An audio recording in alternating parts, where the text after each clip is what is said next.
Dengarkan baik-baik. Hanya bahwa Perjanjian Lama adalah Kristen.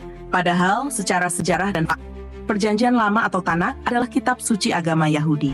Kitab ini ditulis setahun sebelum kelahiran Yesus dengan bahasa Ibrani dan Aram. Isinya menceritakan hukum Taurat, kisah para nabi, sejarah bangsa Israel, serta puisi dan hikmah kehidupan. Semua berpusat pada bangsa Yahudi dan hubungannya dengan Tuhan. Lalu, bagaimana mungkin kitab Yahudi disebut kitab Kristen?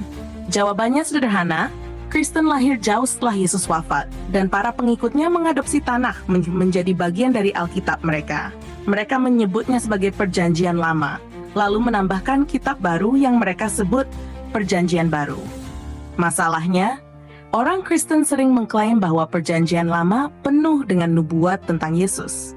Tetapi jika kita membaca dalam konteks Yahudi, nubuat-nubuat itu sebenarnya berbicara tentang peristiwa zamannya, bukan tentang Yesus. Mari kita buktikan dengan 10 contoh.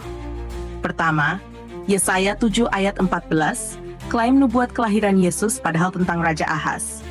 Kedua, Yesaya 9 ayat 6, disebut tentang Yesus padahal tentang Raja Hizkia. Ketiga, Mikha 5 ayat 2, disebut nubuat Bethlehem, padahal tentang pemimpin Israel melawan Asyur.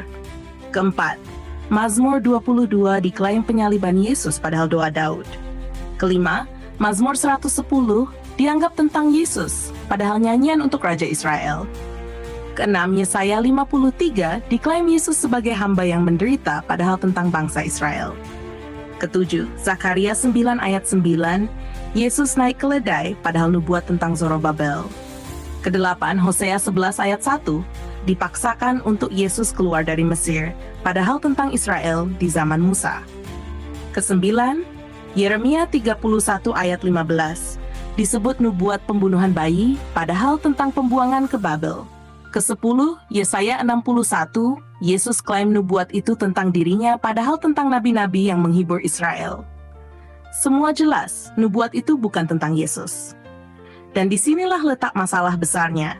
Perjanjian Baru sering mencontek Perjanjian Lama. Penulis Injil mengambil potongan-potongan ayat Yahudi, lalu menempelkan kisah Yesus agar terlihat seperti penggenapan nubuat. Yesus lahir di Bethlehem, ditempelkan dengan Mikha 5. Yesus keluar dari Mesir, dipaksakan dengan Hosea 11. Pembunuhan bayi oleh Herodes, dicocokkan dengan Yeremia 31. Masuk Yerusalem dengan keledai, ditempelkan ke Zakaria 9. Semuanya adalah potongan teks yang dipelintir. Dengan cara itu, Perjanjian Baru seakan-akan membuktikan nubuat,